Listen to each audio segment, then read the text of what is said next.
Hola, ¿qué tal? En este nuevo video vamos a hablar sobre el libro Manual Práctico para escribir una tesis del autor Enrique Galut-Gardiel. En este video vamos a estar hablando sobre el capítulo número 6, que habla sobre las partes de la tesis. Mi nombre es Erika Bernal, estudiante de la maestría en Criminología de la Universidad CLEU Campus Guadalajara. La estructura sobre este tema de la parte de la tesis está conformada por estructura del trabajo de las secciones, clasificación de las secciones, título, dedicatoria y agradecimientos, prólogo, prefacio, abreviaturas y siglas, introducción, capítulos, conclusiones, apéndices y materiales. Después, las bibliografías, que están conformadas por el libro, capítulo de libros, tesis doctorales, artículos y páginas web. Después, índices. Índice antroponímico, toponímico, índice de obras, índice de materias, índice general. Citas, notas y por último tablas, gráficos e ilustraciones.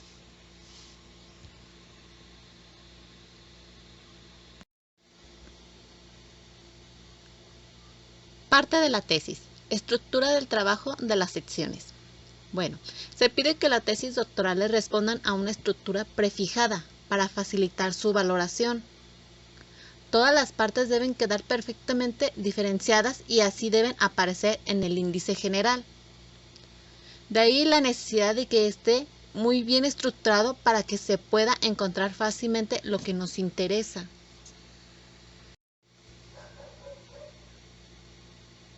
Clasificación de las secciones. Para el encabezado de los diferentes capítulos, subcapítulos y apartados de la tesis se admiten varios sistemas. El sistema decimal resulta muy aconsejable para su claridad. En él se van a adjuntar un número a cada sección similar a otras, como en los capítulos de la tesis. A cada uno de los subcapítulos se le añade un número más, tras un punto, y así sucesivamente se verá más claro. Al ser materiales de la misma categoría, les adjudicaríamos un número de igual posición. Un ejemplo serían los siglos. El ejemplo del 1 sería el siglo XVIII, el 2 el siglo XIX y el 3 el siglo XX. Si especificamos movimientos literarios que tienen un lugar en esos siglos, un ejemplo neoclasismo, romanticismo, realismo, entre otros, le adjudicaríamos un segundo nivel. Si en la siguiente subdivisión fueran los géneros literarios cultivados en cada movimiento, podríamos adjudicar el tercero de calificación a la poesía romántica, al teatro romántico o a la novela romántica. Un ejemplo, el 2.1 es el romanticismo.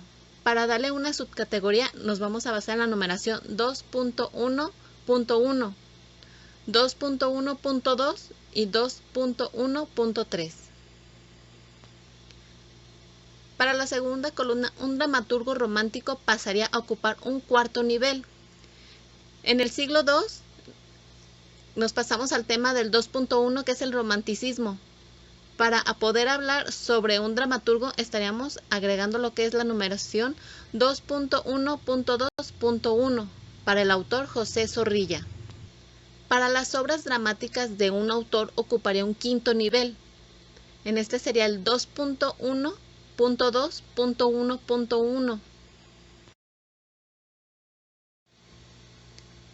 Seguimos con el título.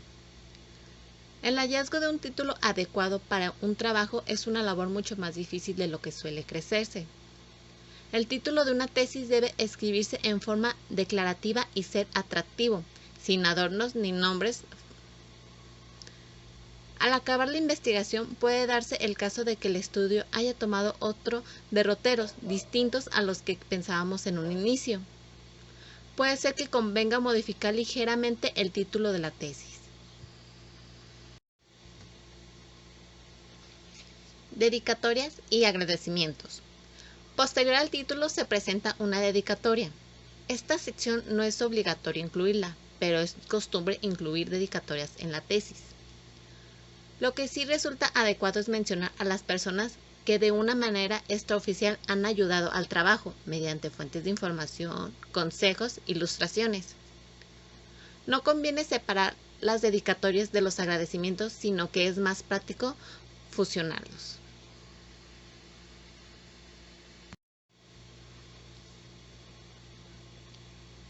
Prólogo.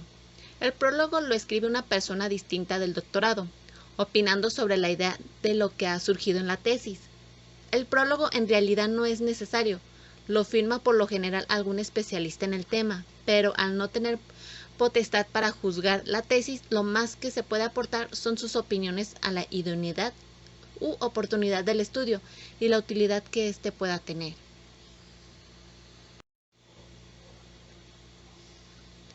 Prefacio.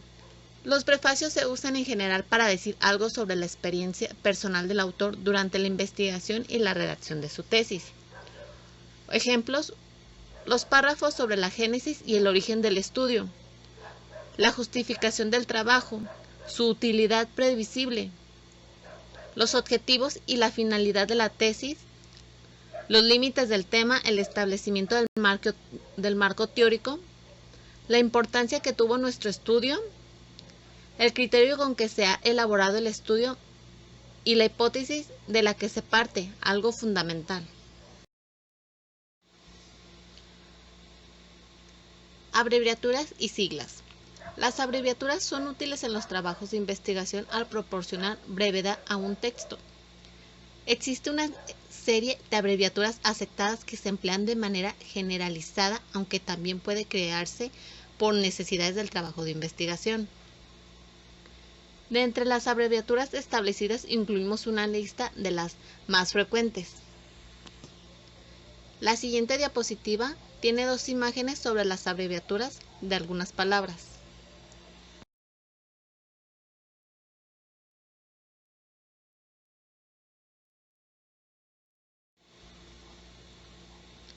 Las abreviaturas de uso común no necesitan desglose. Sin embargo, si creamos abreviaturas para una tesis en concreto, con títulos de obras, nombres de revistas, entre otras, hay que indicarlos en una tabla que se insertará al comienzo de la tesis, tras los agradecimientos y las dedicatorias y antes de la introducción. Si se trata de palabras que sean cortas, estas no se abrevian. Tampoco se debe emplear dos abreviaturas distintas para designar a una misma palabra. Un ejemplo: si para el título Historia del Caballero Cifar empleamos como abreviatura Cifar, nunca deberemos decir Caballero Cifar.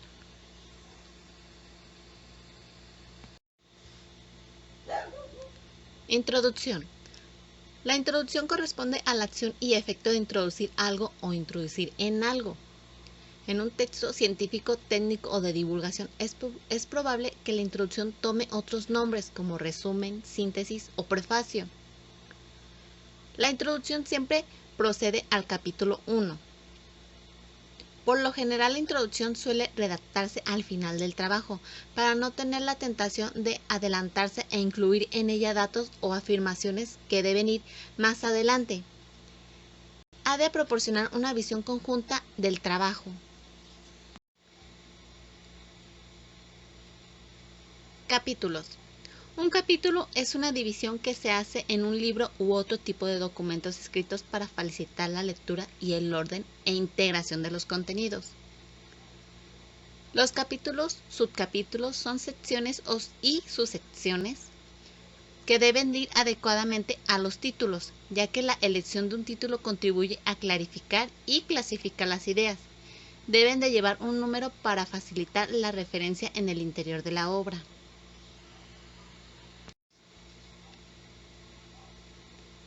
Conclusiones. Las conclusiones han de incluir los hallazgos realizados durante el proceso de investigación y los problemas pendientes, que pueden ser puntos de partida para futuros estudios. Es decir, tras la lectura de los capítulos, las conclusiones deben servir para entender mejor todo lo que se ha dicho.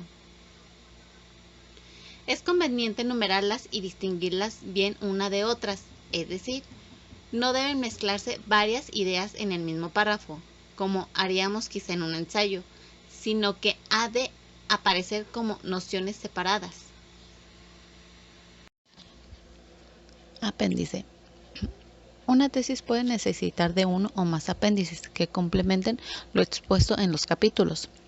Incluye aquellos materiales generales de primera mano que corroboran, ilustran o complementan la tesis, pero que no conviene insertar en el cuerpo de la exposición para no distraer.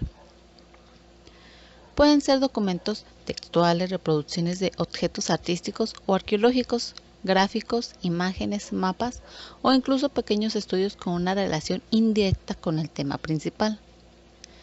Deben formar un conjunto coherente y ser de utilidad.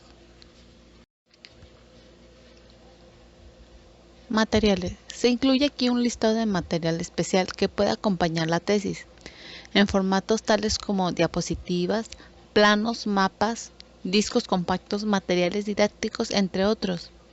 Deben colocarse en contenedores adecuados dependiendo del tipo de material. Deberán adherirse a la contraportada posterior de la tesis con la identificación respectiva.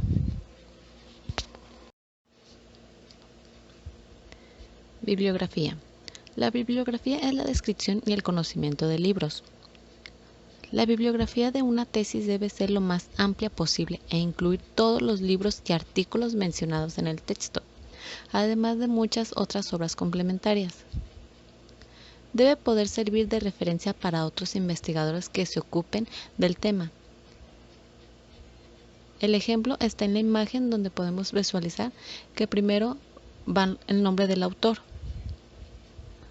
Posterior a eso va la fecha, el título, lugar de la publicación y la editorial.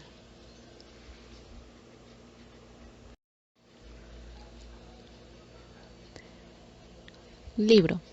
Las referencias bibliográficas incluyen en primer lugar el nombre completo del autor, sin abreviaturas, empezando por los apellidos en versalitas y seguidos de una coma y del nombre propio en redonda, sin abreviar. Un ejemplo, Sánchez Fernández, Julio. Si los autores son 2 o 3, se incluyen los 3 nombres, siempre respetando este orden inverso. Ejemplo, Sánchez Fernández Julio, Martín Cruz Luis y Campo Robles Juan. Si los autores son más de 3, entonces se menciona al primero seguido de la abreviatura et al. Punto. Ejemplo, Sánchez Fernández Julio et al. Punto. Tras el nombre del autor y seguido de 2 puntos viene el título del libro y el subtítulo completo si lo hubiera. Debe ir siempre en cursiva.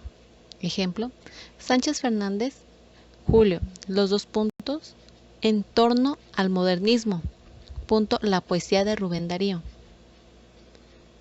Se menciona a continuación el nombre de la editorial, pero sin incluir las palabras editorial o ediciones. Un ejemplo es Unamuno, Miguel de Obras Completas, volumen 3, Aguilar.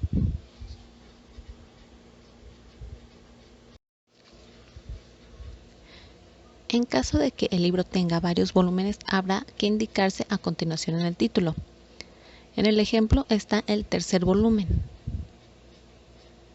Si el libro al que se menciona es solo de una serie, se indica el volumen del cual se trata.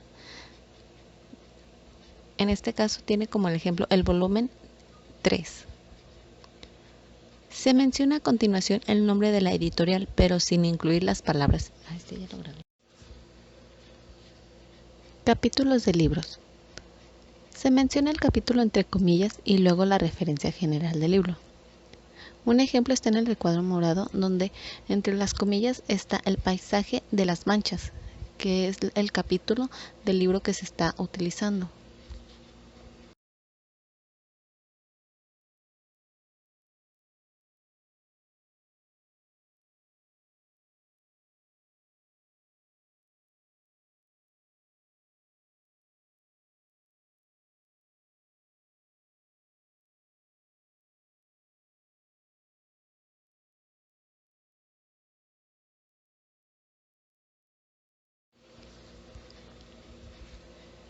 Tesis doctorales.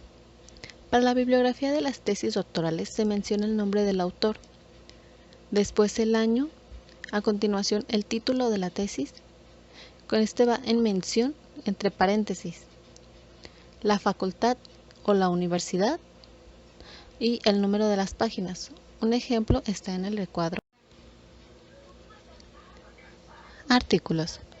Los artículos en revistas se incluyen en la bibliografía comenzando por el nombre del autor, seguido de 2 puntos y a continuación el título del artículo entre comillas. Ejemplo, la fuente, Fernando, entre comillas, consideraciones en torno a la Celestina.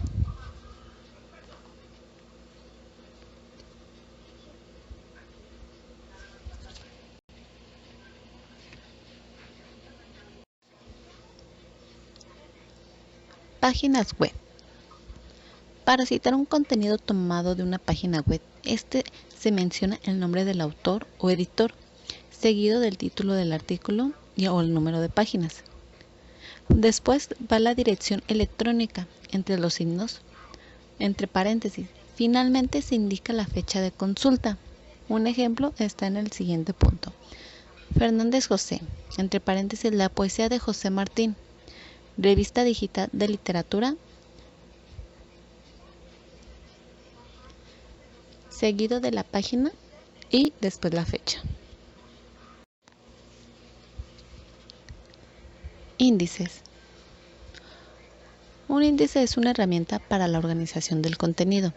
Ayuda a los lectores a ubicar rápidamente aquello que les interesa, lo que contribuye a un aprovechamiento más eficiente de la lectura del material.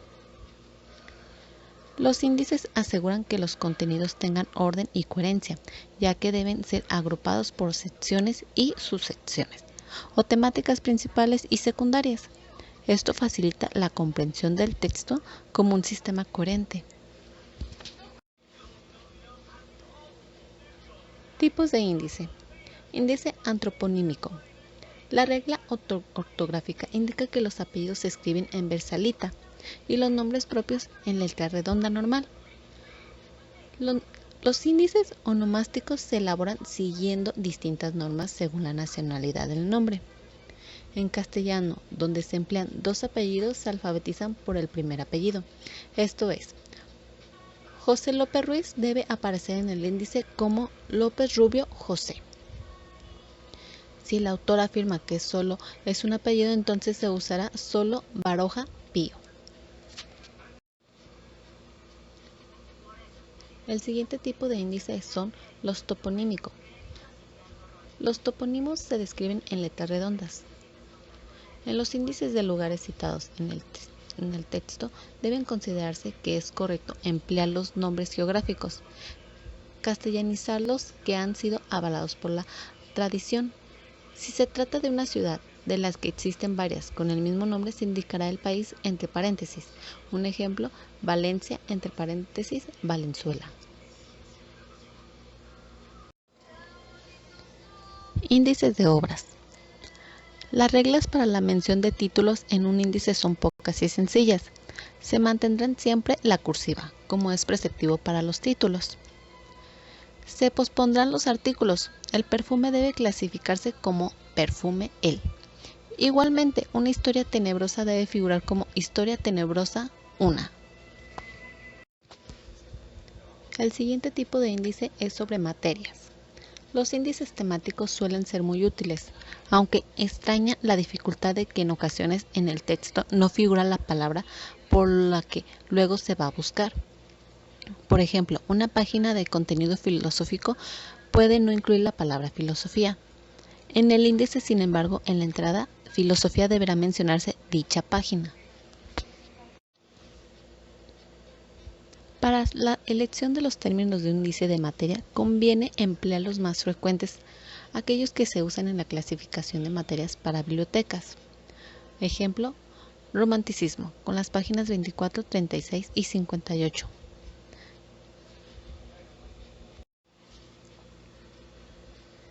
Índice general.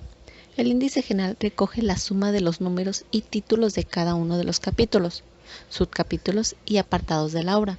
No debe faltar nunca. Los índices deben ser la última sección de la tesis. Citas. Cuando la cita tiene una dimensión de 5 líneas de texto o menos, debe ir tras 2 puntos y entre comillas. Pese al auge de las comillas tipográficas, es más correcto emplear las comillas latinas o las españolas. Si tuviésemos que entrecomillar una palabra dentro de cita, sí podríamos emplear las comillas tipográficas. Un ejemplo está entre la Bruguiere afirmó, entre comillas, la vida es una tragedia para lo que sienten y una comedia para lo que piensan, se cierran las comillas.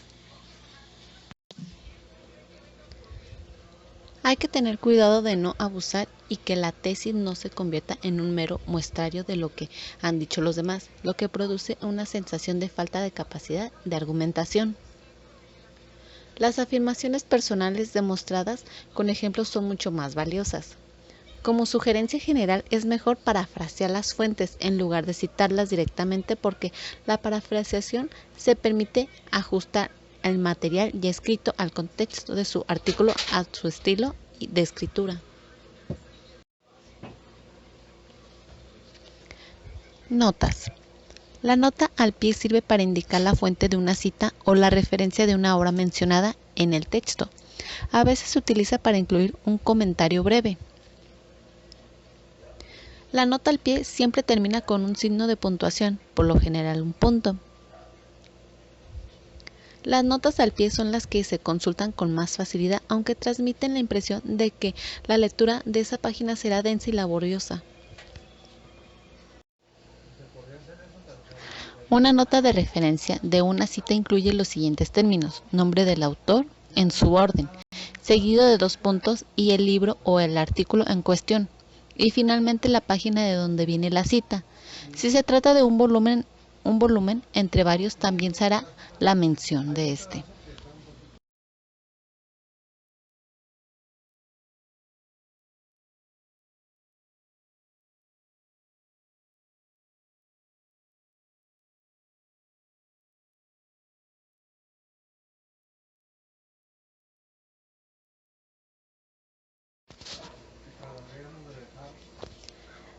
Tablas, gráficos e ilustraciones.